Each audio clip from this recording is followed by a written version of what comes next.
698-1605.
Hey,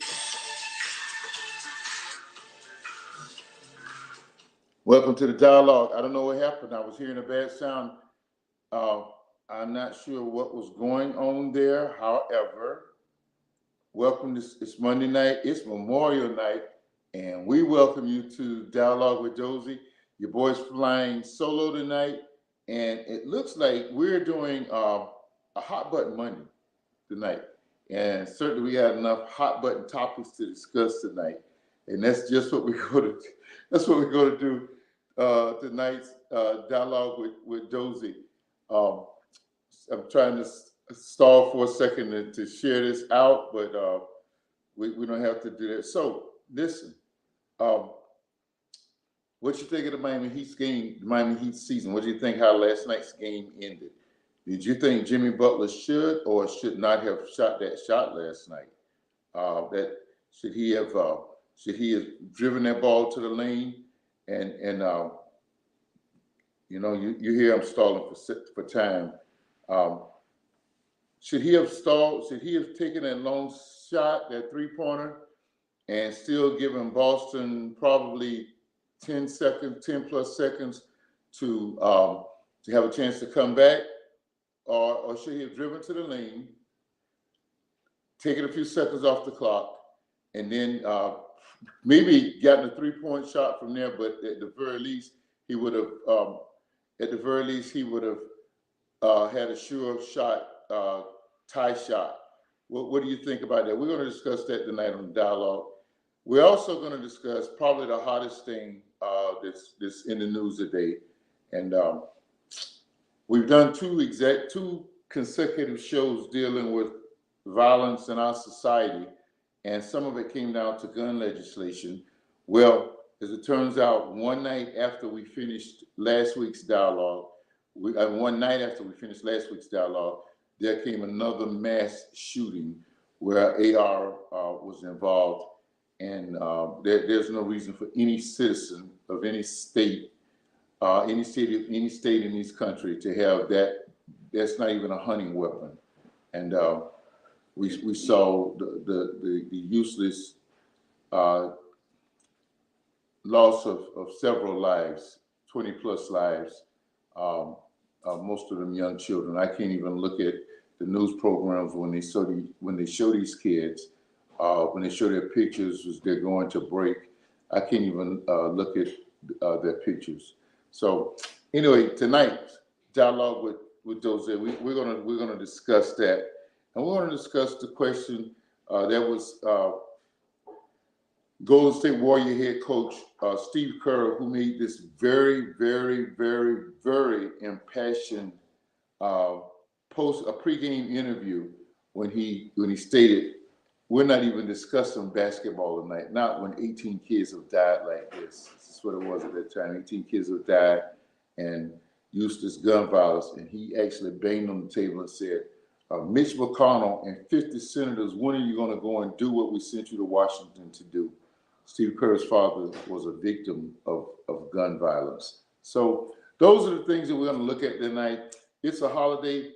Kim and I were together and I didn't know if we were going to be together. I didn't learn until kind of late yesterday that were where he was going to be leaving.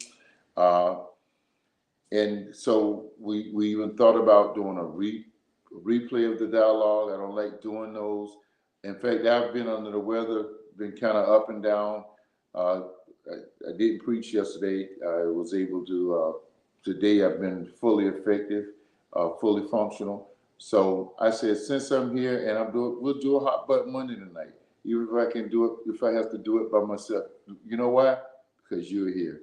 And we didn't want to cut out. So these are some of the things that we'll be discussing tonight on the dialogue.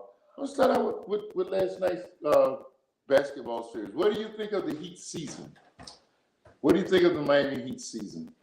Did the Heat reach their goals? Did they get where we had expected them to get? Did they do what they had? Did they do what we thought they'd do? Did we get where we thought they'd get? What's your impression of this season? They lost in a game 7 by 4 points, more like 2 points, at home in a game 7 of the Eastern Conference Finals, with 4 of their players, 4 starters, and the 6th man of the year, pretty much sideline hobbled, just dragging along and trying to make it. Tell me what you think about that. Just write it in the comments, and we'll discuss that. So let's just ask this question. Is Jimmy Butler a stud or what? I've never seen a person almost single-handedly will his team to victory as he did on last night. So we want to talk about the shot. We want to talk about him as a player. We're going to talk about the season. That's just some of the pleasant things we want to talk about. Tonight's a holiday, and we wanted to make it. What are some of your holiday? I was hoping Kim would be here, would be seated next to me, so we can in fact talk about. He does a lot of holiday cooking for our families when we get together, and we'll talk about what were some of the things you did on your holidays. What was some of the cooking. So we live here just a block from South Beach. It hasn't gotten old yet.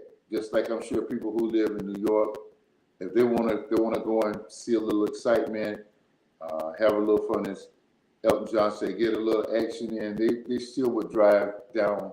If you lived in New York, you still drive down to Times Square. If you lived near LA, you still go downtown to right outside the Staples Center where ESPN and all those places are located, a lot of shops and so forth.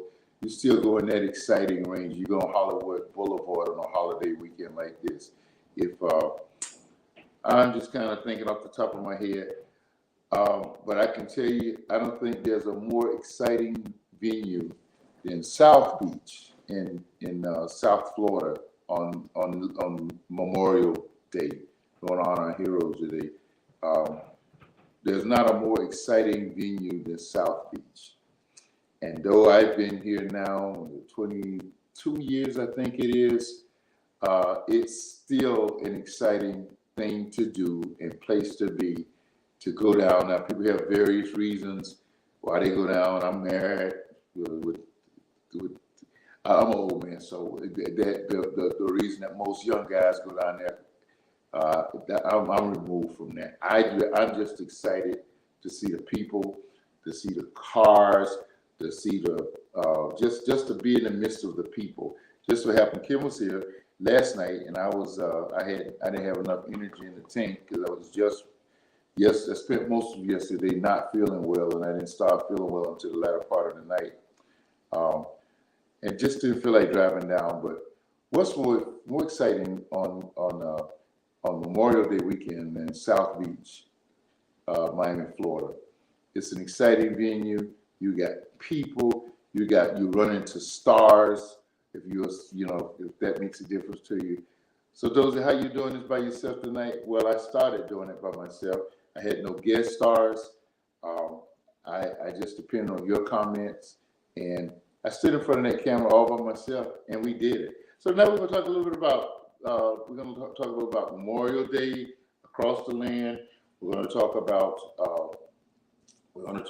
unfortunately, we're going to talk about what happened in Urantia, Texas, and we're going to have shoot off conversations about that, and then we're going to talk about the Miami Heat season. And then we'll talk about anything you want to talk about. We'll talk about the upcoming NBA Finals. Who wins those finals? Is it the Boston Celtics or the Golden State Warriors? You'll make this an interesting hour if you'll give us your comments and we discuss stuff and kick it, as we can say, kick it back and forth. If not, you just hear me running my mouth for the next 40 minutes. Okay. So first, let's talk about the Memorial Day holiday. What did you do during the holiday? What do you do during the holidays? What does your Memorial Day look like? How do you spend Memorial Day? For most people who are still in the workforce, I think most of them just appreciate having a Monday off. I think we really, and hats off to whoever lines up these holidays and puts them like Labor Day. I know to make them on a Monday to give people a long holiday. I retired as a school teacher, and having retired as such, teaching school was for all this. Man, I gotta watch my language. It's been a tough day. For all the stuff that you put up with some of those kids in the classroom, and some of the stuff that you put up with administrators covering themselves and leaving you out to dry. Teaching has the best hours of any job. Teaching has the absolute best hours of any job. You got weekends off. You're off at a reasonable portion, at a reasonable part of the day. You get all of the major holidays off. You get you get the summer off. It's just a great. For those reasons, it made it a great profession, and you just appreciate having a long holiday. Now, for us, it was extra special because as a couple, we have lived in. Let's see. This is the fourth place that we have lived as a couple. We're from Jacksonville. We never resided in Jacksonville as a couple. I left home when I was 21 years old, and I got married at age 20 on my 22nd birthday, and we lived. I was a policeman in one city. We moved to another city where I went to grad school. We moved to a third city where I served most of my kids' childhood. Where I served as a pastor in the city. Came to South Florida as an assistant pastor at a 5,000 member church. I ended up doing something I said I would never do, and that was start my own church. And so we still have New Life, the Church Without Walls. We come right here. We are produced by More Go Giga Creation. We come in at 9 o'clock on Sunday mornings. Usually we're off by 10. Yesterday we're off much earlier. Something we're going to strive to do. Well, we've been out here 23 years, and my wife said to Kim the other day, she said, you have been great. Every city that we have ever lived in, you have always come to see us. Even when we lived in those cornfields in Illinois, you came to see us, and boy, we always have a great time. He's my youngest of three brothers, and we're just kind of fun of each other. We have a great time together. I was more than elated when he agreed to do the show. I know he has his schedule is a lot more busy than I am. Often he's on the road with D2C, dedicated to community, and they teach police departments, law enforcement agencies across the country, diversity training and relationship building. I just sat in this past week on that session here, and so they do the Miami Police Department every week. Every month. They're here for the better part of a week, and that's where he was here. And then his because this was a week we had all planned to spend a weekend together. His dear wife Donna came and accompanied him at the end of the week, and we have just been enjoying a great weekend. We started one time. We all spent the weekend together. We call it a Tyler Perry weekend, where we just looked at movies and cooked food and just we never, I don't think we left the resort one time once we were together. We just enjoyed hanging out so much. So they come here usually on holiday weekends like this, and we just have a great time. So my Memorial Day weekend was filled with spent. Even though I was up and down with my health was up and down, it was spent with Kim and his lovely bride, and we had a great time together, and that's what we did. We hung out together and just had a we had a great time. How have you spent your Memorial Day? Again, we live in one of the most fun venues, and we live in one of the most fun venues in America for holidays, and in this venue, I'm multitasking. If you just give me a second. In this venue, we spent the weekend together, and in this venue, we really would have liked to have gone down last night. The ladies went to sleep kind of early. In fact, my wife had to get up and work. She's in the medical field, and so her holidays don't always correlate with the actual holiday. So she had to get up really early, and his wife works early, so she went to bed early. So when they had gone to sleep and the game had gone off, we both were just like two old dudes that were just too tired to get up and get out. But South Beach is one of the greatest venues in the world for Memorial Day weekend. Memorial Day, I know it's even more busier, but that Sunday night is when I used to just love to go down and hang out on South Beach, and just make it a great and a grand place to hang out. The crowds are there, the energy's there, the excitement's there. You see all of the chopped cars and the motorcycles. The cyclists put on the displays, and they put on their cycling displays. It's just a very exciting place to go. You don't have to be going there to look at nothing inordinate. Just if people excite you, large numbers of people on holidays and stuff like that excite you, then South Beach is a place to have been excited this past week, and that's exactly where. And so the crowds are beginning to die down now. Probably this time of day, people are heading back to their venues, to their where they're from, and so forth and so on. But it's a great place to hang out at during this season. What's some other great venues to hang out in?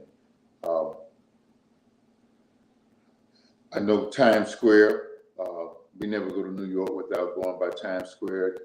You say, well, you're saying the same thing. It's just fun seeing the people, seeing the excitement, just chopping it up. It's just an exciting place to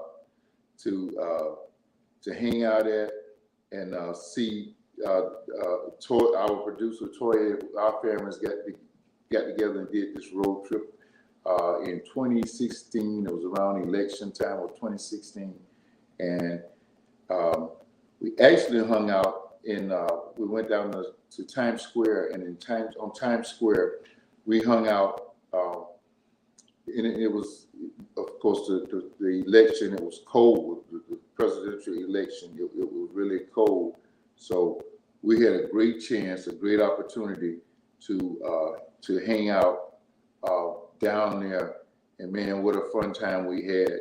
And to me, it was a little bit more fun because it was cold. Hey, I just returned from Martha's Vineyard. The wife and I made somewhat of an impromptu trip up there about 4 or 5 weeks ago, and I haven't had time to mention with everything that we had going on. I have not mentioned it on the show much, but it was cold and everything was shut down, but it was just great. The crowds weren't there. You just got to see the sights, and you got to see all the history.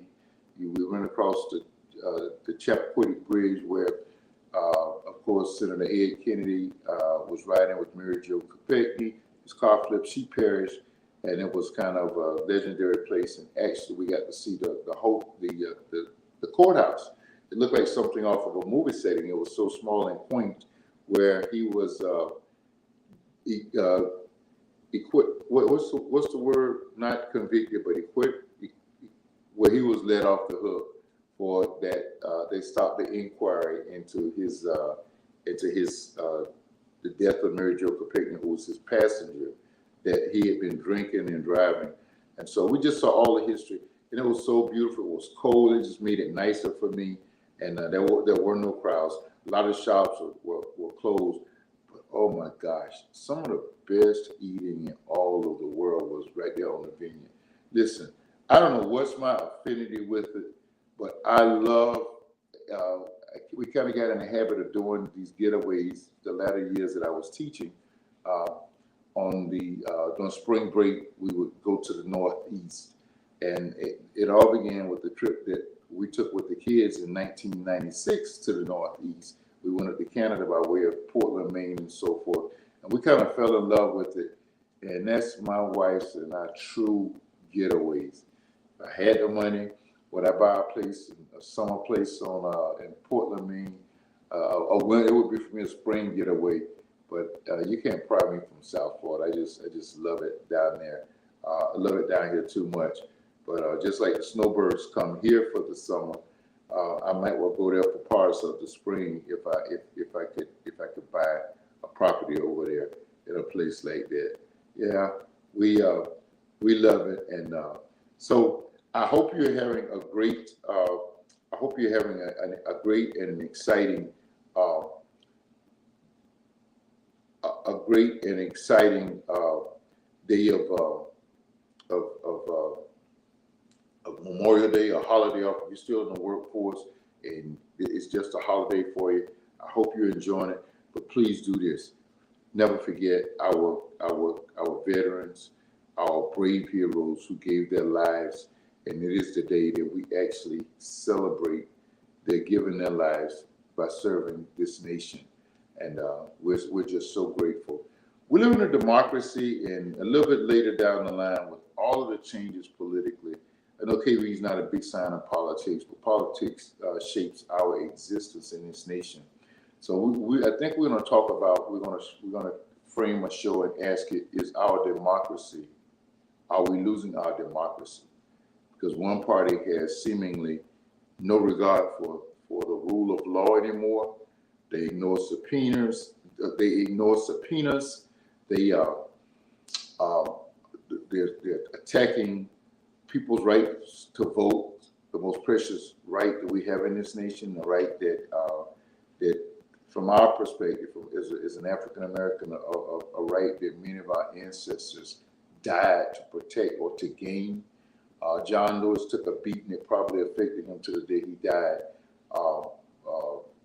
In Selma, Alabama, going across the Evan Pettus Bridge, protesting for the right to vote. If you can imagine, in the 1960s, we were fighting for the right to vote, a right that had been, the pandemic kind of turned our hands, that we had to be creative to see how people voted. And this one party, no, I'm gonna call it out, the Republican Party has, as more minorities have come to the table, now that party has pushed back, and they put all of these suppression laws. I know because I work in voter registration, and they have put all of these suppressive laws to stop people from the most precious right in this nation, and that's the right to vote. Hey, who complains about a person, who makes it a felony to give a person a bottle of water who stands in a long line to vote? What harm does that do? Can you imagine that? So they're doing everything to turn back the hands of time.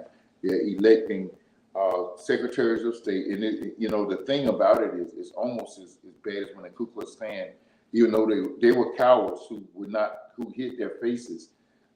This party has become cowardice, because now they are putting people in place so that the controversy that we had about the last election, we had a president who failed to come to the inauguration, like a big baby, who complained, who said stop the steal became the order of the day without any proof whatsoever that he lost the election due to voter fraud. He's the first president in my history that has cried that.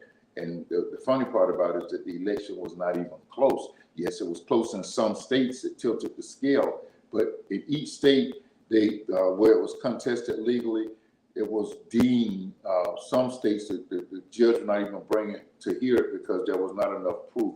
And so that has become the order of the day. And now they're opening electing secretaries of states, supervisors of elections who will not validate the ballots that you vote for. They'll say that it's illegal. They're electing supervisors of election, attorneys generals who will not validate the election. And oh man, what an absolute shame that the most precious commodity we have in this nation is being legally stolen from the hands of certain people. Next week, we're going to talk about the replacement theory. The unfortunate mass shooting in Buffalo had to do with a young man, another coward. I just have no reason to sugarcoat this stuff. Another coward who went in with a AR and just mowed down people because it was his feeling that blacks were replacing whites in this nation, and we know that's been a prevailing fear. That's why whites fought so long against interracial marriages. There's this thing that you're going to be replaced, and if you remember in Charlottesville when this president first showed his hands, and we were discussing it the other night, we don't think he was openly, blatantly racist, but he tapped into that segment of his party to get votes, and so he played that race card like that to gain a base, and what it did was it set this nation back. Somebody said it didn't set it back because we were always like that. He just exposed it for what it was. And who thought that coming out of the 28 election, when America elected an African American president, that we would turn back the hands of the clock and prove that we were not yet a post-racial election, a post-racial nation. One of the things that happened was 2020, what a year it was the George Floyd protest proved that we are exactly most good-thinking, good-hearted people are for right, and they get past the issue of skin color, and they see people for who they are. And most people saw that was such a travesty that though Black Lives Matter got canned with causing election fraud, with causing a lot of, with being tied into militant groups a la Antifa, and causing riots in cities and things like that. That was just a propaganda that was successfully. In fact, this guy over in Tallahassee passed a bill that you couldn't, basically taking away Americans' right to protest in this state. So if you're having a very peaceful protest, if you're just walking, not seeing anything, carrying a sign, and one of his Asian provocateurs got in the line and ignited a firecracker, that would be enough to deem that it was a violent protest and people would go to jail. So all of these things were to suppress the protest of people, and it's crazy. It's crazy. We're going to deal with him at some point too. But listen, let's take a break. Let's hear from our sponsor, and we're going to come back with one of our features as we head to the second half hour of the show. Dialogue with Dozell.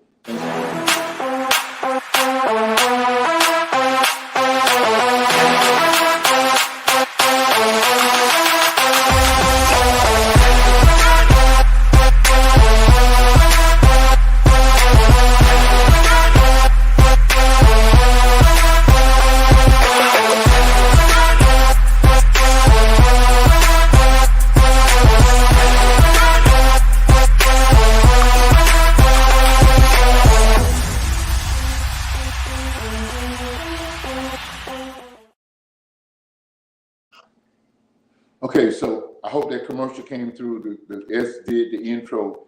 It's not playing or showing on my screen, but hopefully it was just my screen that is doing that on, and it was stuck. But listen, tonight, Mitch McConnell steps again into Are You Serious? Mitch McConnell, you and your 50 puppet senators who follow your every step, your every breath. If you stop, well, I won't tell you what could happen, but if in your walk, there could be some dangerous consequences physically. You can take that to your imagination.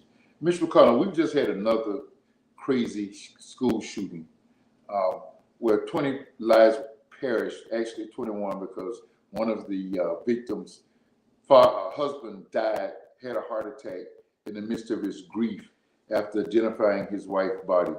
Mitch McConnell, how much does it take? Are you serious? You and your 50 senators that Coach, Golden State Warrior coach Steve Kerr called out the night after the night of the shooting. How can you, in your right mind, as a human being, not as a politician, not as a Republican, not as one who has sold their souls to the gun lobby, how in the world can you stand by and allow these guns to go unchecked and not help pass federal laws? Are you serious? Mitch McConnell, how much more does it take? How many more lives? How many more mass shootings? How many more Las Vegases? How many more parkings? They hit homes right around the corner from where I was working. How many more Columbines? How many more new Connecticut's? How many more Texas shootings? How many more Pittsburgh Jewish synagogues? How many more? And the list goes on. There have been 2 shootings this weekend. Mitch McConnell, are you serious? How can you stand by as a leader of a party that has the ability to prohibit anything being passed in the Senate because of the crazy filibuster law that you all have enacted? And so we have a stagnate, and we're not stagnate out of a good cause. We're stagnated because your party has sold its soul to the NRA. Mitch McConnell, are you serious? I'm asking you, I'm calling you out just as Steve Kerr. Yes, you've been silent. I've been watching you. You've been silent since this last shooting. You've been quiet. You've been very selective in your wording. But your actions still speak louder. Even though you've been silent verbally, you have been your action has spoken much louder than your words. You have failed. You could caucus with Democrats. You could come up with any kind of gun legislation that would take the guns out of the hand of a crazy 18-year-old who will go in and mow down innocent school children. Mitch McConnell, are you serious? What kind of human being are you? What kind of hypocritical legislature are you? And you know what? You lead a party. You lead a nation. You need a group of people who have become so in love with guns. We'll talk about the gun fascination at a later date. You become so infatuated with guns. Did you know that there are more guns than there are people? What is your people in their fascination with guns when they continue to take out? Why? How does an 18-year-old who cannot go to the store and buy a beer walk into on his 18th birthday and buy an AR-14, AR-15, then come back and mow down kids and have enough ammunition to take out half of a country? Mitch McConnell, are you serious? How long will this last? Do we have to wait till the good Lord removes you from this earth? Because you live in a state that's just as crazy as you are when it comes to politics. So they're not going to take you down. They have you and they have this Uncle Tom as an attorney general, your grandson-in-law.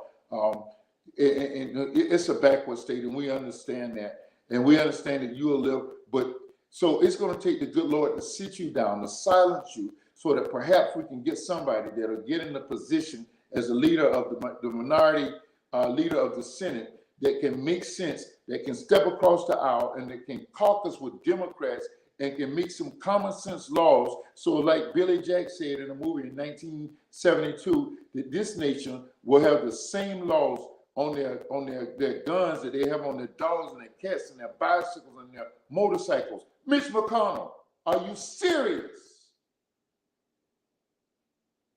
Get him out of here. I can't look at his face anymore. So let's change the subject. Talk about something more pleasant. Last night, the Miami Heat went down in the last minute after a furious rally. They never actually led in the game. Boston came in and won. They won. They led from wire, as they call it, wire to wire, from beginning to end. They led the game, but several times Miami cut the lead down to single digits, and it was up actually as low as 3 points. And then in the final 20 seconds, they cut it down to 2 points. Jimmy Butler rebounded a Marcus Smart missed shot, and he drove down. The only person he caught, I can't think of the big guy's name. He was a part of the Gator team, the Gator boys. Anyway, he had him backpedaling.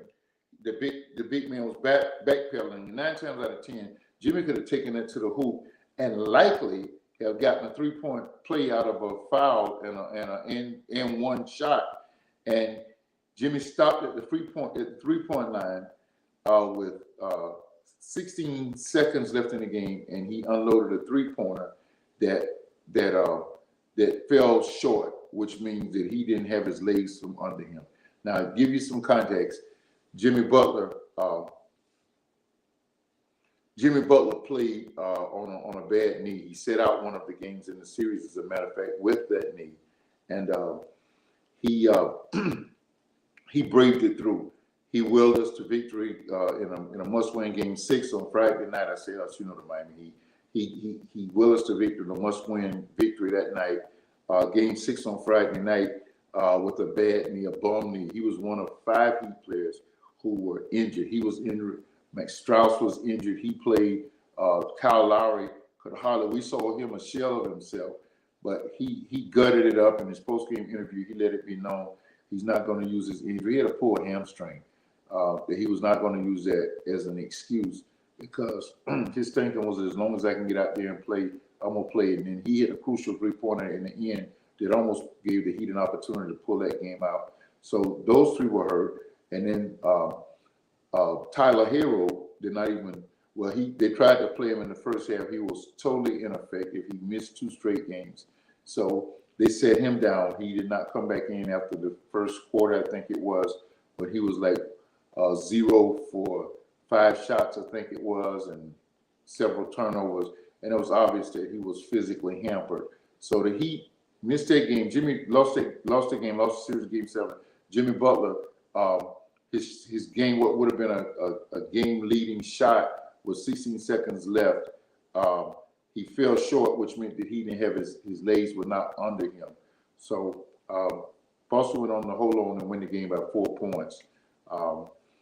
So those are the breaks in sports. You get there's a long season. At the end of the season, you always have people that are nicked up. It kind of cost the Heat. I'm convinced had the Heat had their players at full strength to have come that close to defeating Boston, there would have been a better team overall. So Eastern Conference, watch out next year. The Heat will be back. But a lot of people were asking, why did Jimmy Butler take the shot? Should he have taken the shot? Kim and I were here looking at it and discussing it. At first, I said, why didn't he drive the shot? And Kim convinced me right off the bat. He said, he has a 50-50 chance of making that shot. It puts the pressure on Boston. They got to go down and score with probably by the time they get the ball down court, less than 10 seconds. They would have had to score a basket in a hostile environment on a Heat team that was on an 11-0 run, which meant they made 4 or 5 stops and probably stood a 50-50 chance of stopping them. And after he said that, I looked at it and I said, you know what? Jimmy Butler brought us back playing on a bum knee. He single-handedly willed us to victory on Friday night in that must-win situation, win or go home game. And I will put I'm not a big man, but I will put take my chance with Jimmy on the 3-point shot anyway. So I agree with him. And then all of the sportscasters were kicking him around today and voicing their opinions on it. But I would have taken my chances with that shot at any time. So kudos to the Boston Celtics. You were clearly the most aggressive team. You made one of the biggest turnarounds in NBA history. At the halfway point of the season, I know the coach's job was in jeopardy. They were considering making trades, and they held on and just tightened up their defense. And you came in with the most aggressive way. You beat the Heat on the road in a Game 7. You beat the the defending champion Milwaukee Bucks on the road in a game, winning game 6 and 7. You didn't lose back-to-back games in the whole playoff run. Hey, you were clearly the aggressor in this series. Kudos to you for a series well won. We'll talk about your next series coming up. Before our Heat, kudos to our Miami Heat for a gallant effort, coming up 4 points with all of those major injuries, not making excuses, just facing the facts, those realities, coming up that close to winning that game. We say kudos to you for winning that series and going to the NBA Finals. Kudos to you. If you had held on to win, you would have had about 4 or 5 days to recover from some of those injuries and to make the final series an exciting series. But kudos to you, and we're just ever so grateful for the product that is the Miami Heat. I'm blessed to that my brother comes down to Miami once a week. Once a month, and they do a training. Right now, the training's at the Heat's house because the Miami Heat is a co-sponsor of D2C's dedicated to communities training of the City of Miami Police Department. And so the training has now been moved from the Miami Police Department to the Miami Heat's office, Miami Heat's arena. And I sat in on the training the other night and the other day, and the audience was comprised of citizens and members of the Miami Police Department, and there were a great contingent of the audience that was made up of the Miami Heat employees, and just hearing their reaction, and as we were sent out to do group work several times to hear their reaction, see their reaction, and see their dedication to good law enforcement. It was just a beautiful thing. So Pat Riley, the Godfather, is the CEO, is the president of the Miami Heat, and as you know, he's a class act, and he puts on a class performance in everything that's done that's associated with the Heat. It's an A1 organization. I get to see it up close and personal. It's an A1. They put an A1 product on the field, on the basketball court. They are always competitors.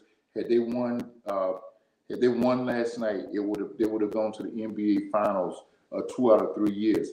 You remember 2 years ago in the NBA bubble, the Heat lost to the Los Angeles Lakers with LeBron James and that crew over there, and all of them were healthy.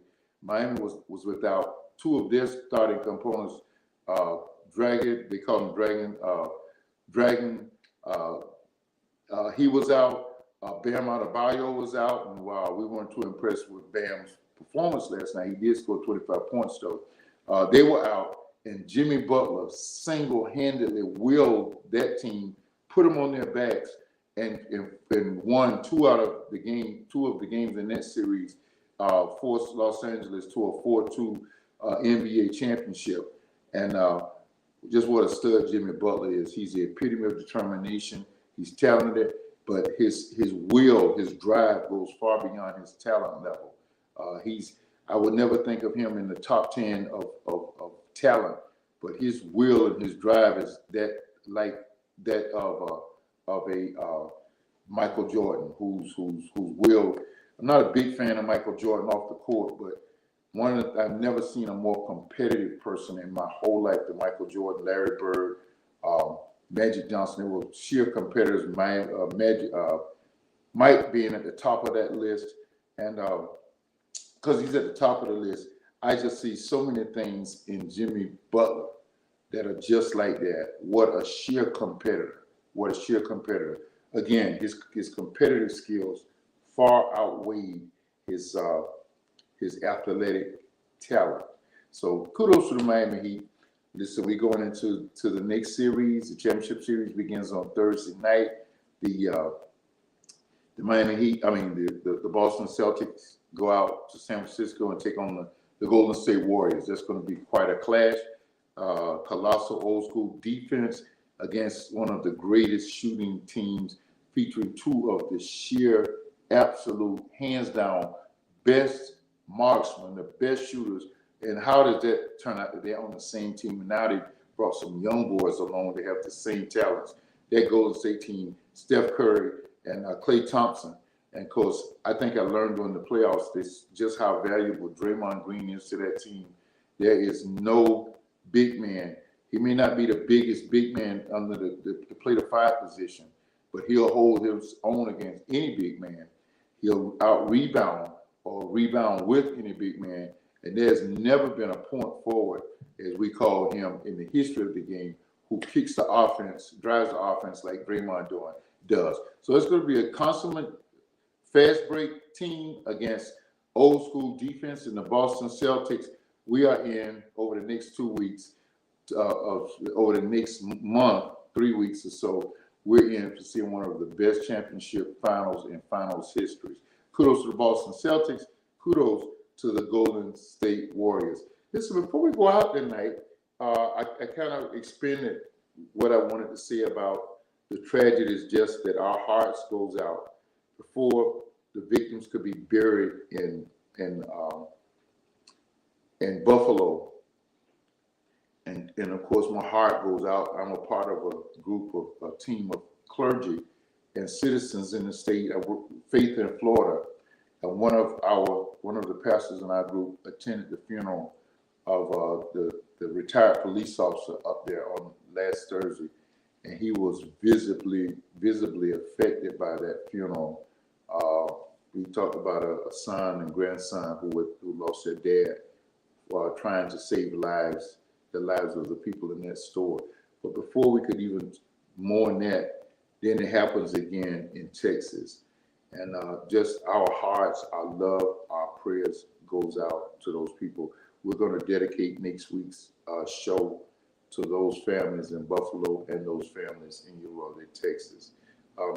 Going out of here today, I want to talk about a TV show that I fell in love with during the pandemic. As you know, you hear me say all the time. I'm kind of ashamed to say it, but this weekend, I suffered from long COVID. I came down with COVID in August of last year. It robbed me of our anniversary activities. It robbed me of a golf trip to Vegas with my friends, and I had to suffer the effects of it until October, and it floored me again the latter part of this week. It lasted until yesterday. I hope I'm past it. But while I was trying to avoid getting it during the heart of the pandemic, my wife kept me in this house. That's when the dialogue was born, actually. And it was a field trip for me to go to Publix to get grocery. I was strapped up fully. I had gloves, long sleeves, mask. Going down there, I walked with my friend, Pastor Burrell, down at the Infrared Golf Course. It was closed at the time, of course. And we would walk it 3 days a week. That was an outage.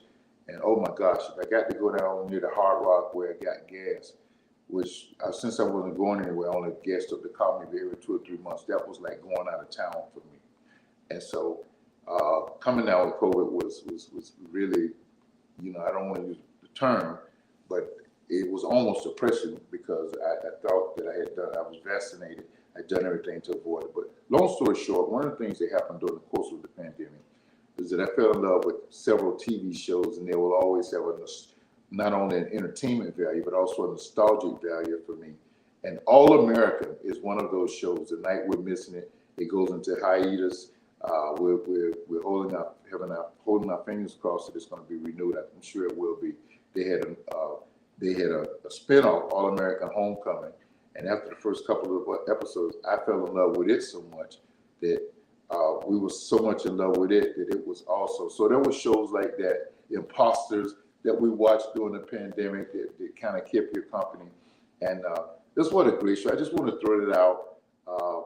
We're not paid by the producers or nothing like that. They don't sponsor this show, but we just want you to consider it when it comes back on. All American Homecoming is good, clean entertainment. It's about these young kids who progress through actually it's based on a true story, who progress through high school, and now they're navigating the first year of college. It's very entertaining. It stars Ty Diggs and other names, but it's a great show. Go back and look at the past season, so you'll be caught up. And in the fall, you can enjoy it. Just pick it back up. It's on the CW network, and that's called All American. All American, and then the spinoff, which comes on right behind it, is All American Homecoming. Listen, I want to thank you all tonight. We made a decision not to show a rerun tonight. I didn't know what my situation would be. I looked at bringing in guest hosts, and as the good Lord gave me my health today, I said I think I want to be with our audience, and we love your audience. You drive this show. We vastly appreciate you. We're coming. Actually, this is the second year of the dialogue, but we're going to celebrate the anniversary over the next couple of weeks. I don't know if I'm going to Jacksonville or if we're bringing a crew here, but we're going to do a live show with looking at some flashbacks of some of our more entertaining shows and segments. And we're just going to we just want you to know that we vastly appreciate you. I'm not affected by the fact that the numbers are down. In the midst of the pandemic, we had far greater numbers. My daughter came on and produced the show. She and her crew at MorgoGigaCreation.com. They produced the show for us and just took it from me sitting from a Facebook Live camera. We're on several venues, several platforms now. We do Facebook Live, we do YouTube Live, and we're moving on the third year. We're going to move over to Twitter also. We certainly appreciate you. We're going to renew the show, I think. I'm going to be in conversation with my best friend in the world. Well, I have two brothers, so I don't want to say my best friend, but one of my two best friends in the world, my brother, because my wife's number one, but my brother came on and he joined the show. He's not here often, but I understand that we pull it together. We have an array of guest hosts, but we thank you all. If it wasn't for you all, there would be no dialogue. You helped make Dialogue with Dozell what it is. We got the best producing team in the world. It's MorgoGigaCreation.com. Latoya Varner, Glenn, Marquia Johnson, and Latoya Williams. That crew do a marvelous job. You see what they do. They make this thing work. Tonight, a little heavy-hearted as we go out of here, we want to dedicate tonight's show to my neighbor down the street here. He and I served on the board of directors for the Hills of Memory. We have put together the newsletter on last year. Fred, our friend Fred, slipped away from us on Friday night, I think it was, and he literally lived right down the street from me, a couple of houses down. We served on the board. We served on the newsletter committee. I knew Fred was in the hospital, and I spoke to him. And this past Tuesday, the Tuesday before he died, I spoke to him over the phone. And the last words that Fred spoke to me was that, "I love you, Dozell." He's appeared on the show. He said, "Dozell, I love you." And I had intended to get over to Fred, but I became ill. And I think that's the way I'm very pleased that it just ended that way. That we got to say, "I love you" together over the phone.